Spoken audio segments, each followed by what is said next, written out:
직장 상사에게 오랜 시간 괴롭힘을 당했다는 한 여성을 만났습니다.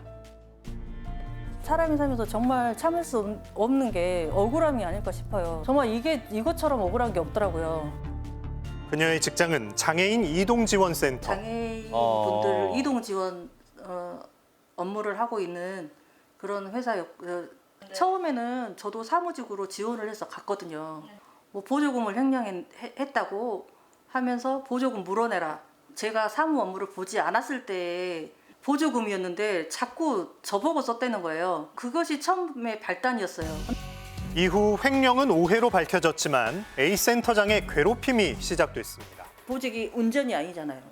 그런데 거의 제가 배차 상담할 때 운전원과 같이 같은 비율로 운전을 시키는 거예요. 배차를 저는 10대 중에 7대, 7번. 그리고 이 사람은 3번. 그리고 장거리는 나, 단거리 가까운 데는 이 사람. 이런 식으로 배차를 해가지고 괴롭히기도 했었고요. 사무직으로 입사한 피해자에게 차량 운전을 시킨 겁니다. 당시 일정표에 차량 운행표에는 2라고 표시된 피해자의 운행 횟수가 1로 표시된 정식 기사보다도 많음을 알 수 있습니다. 그러네요. 이뿐만이 그런 거예요? 아닙니다. 제가 정말 들어보지도 못한 욕설이었는데 같은 공공횡령한 도둑 그리고 멍청한 뭐 이런 식으로 욕설을 하더라고요. 견디기가 힘들더라고요. 그리고 다른 직원들도 다 있었는데 다 가해자들이니까 그 상황에 대해서 아무도 개념치 않은 거예요. 욕설 외에도 행사 시 피해자 혼자 사무실에서 대기시키는 등 집단 따돌림까지 당했다는 겁니다. 결국 참다 못한 피해자는 도내 인권기구와 국가인권위에 직장 내 괴롭힘으로 진정을 제기했는데요. 그리고 얼마 뒤 그냥 저희가 책상이 일렬로 쭉 있었어요. 근데 가운데 책상은 그러니까 저 다음 책상이 있고 그다음에 사무원이 있거든요. 이 책상을 돌려버리더라고요. 어느 날 출근했는데 이거 돌려놨더라고요. 저를 가려놨어요. 정말 기분 나쁘더라고요. 폭언도 더 심해졌습니다. 왜 저쪽에서 안 일하는 소리 내가 같은 소리 들었는데 요건 씨 하나도 안 해갖고 인사했다고 그래 거짓말을.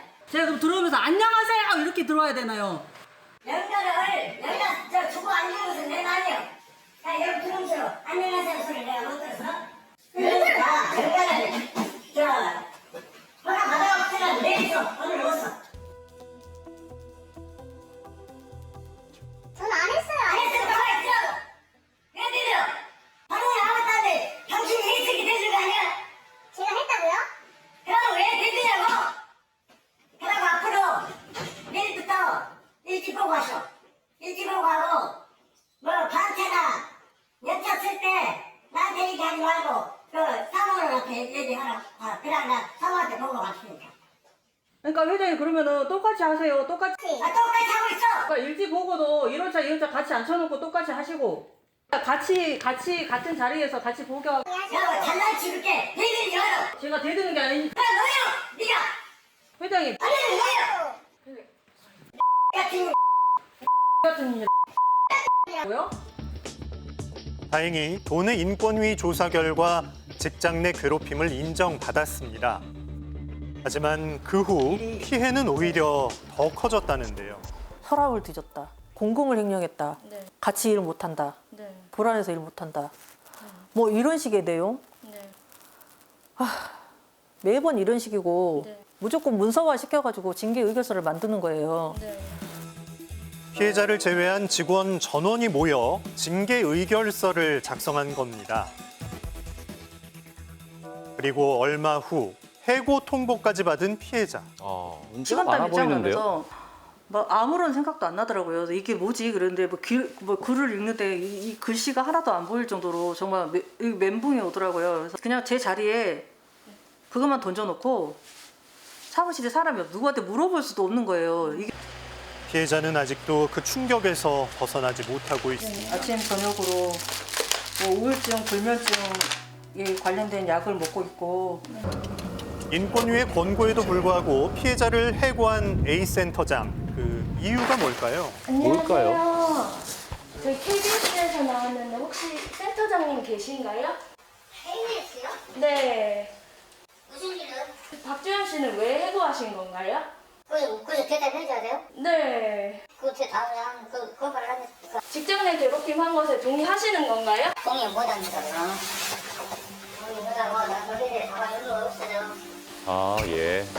직장 내 괴롭힘은 없었다고 부정하고 자리를 피하는 A센터장. 제작진은 또 다른 직원을 찾아갔습니다. 사무국장님 안녕하세요. KBS에서 나왔는데요. 지나가 키워가지고. 피해자가 직장 내 괴롭힘을 주장하는데 어떻게 생각하세요? 똑같은 분들이군요. 인정하시는 부분이세요? 인정하시냐고요?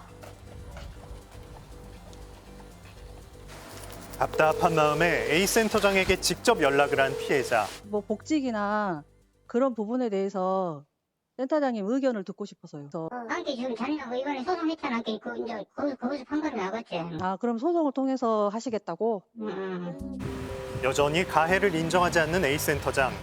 그렇다면 관할 지자체의 도움을 받을 수는 없었을까요? 저희도 2명이 있는 곳에 괴롭힘 관련해서 이제 시정 공고도 한 부분이 있었는데 이제 신청일에 대해서 피해 회복 이런 부분이 적극적으로 안 되는 부분이 최종은 근로기준법 상에 직장 내 괴롭힘 인정이 5인 미만 사업장이다 보니까 이 센터가 적용이 안 되는 부분이 제일 큰 것 같습니다. 아이고. 지자체 개입에 한계가 있다는 답변. 근로기준법상 직장 내 괴롭힘 금지법은 5인 이상의 직장에만 해당되기 때문입니다. 4인 이하의 사업장의 경우에 직장 내 괴롭힘이 발생이 되면 근로기준법의 보호를 받지 못하고 일반 민형사상으로 처리를 할 수밖에 없는 상황이 됩니다. 그렇게 되면 사실상 피해를 입은 근로자가 본인이 입증 책임을 부담해야 되기 때문에 사실 시간도 굉장히 오래 걸리고 비용도 상당히 많이 소요가 되며 그리고 입증 책임을 본인이 부담해야 되기 때문에 사실상 유리한 결과가 나오기도 현실적으로 조금 어려운 상황이 됩니다. 현재 피해자는 A센터를 상대로 해고 무효 확인 소를 제기한 상황. 나가고 싶지 않았어요. 그 사람들 보는 데서 짐은 나중에 뺄게요라고 하면서 나가는데 센터장이 그러는 거예요. 지금 빼갖고 가! 막 이러는 거예요. 그때 들은 척도 안 하고 그냥 퇴근을 했어요. 그러면서 그 짐을 아직도 못 빼고 있어요. 직장 내 괴롭힘 금지법, 그 사각지대에 놓인 직장인들. 갑질로부터 이들을 보호할 수 있는 대책 마련이 시급해 보입니다.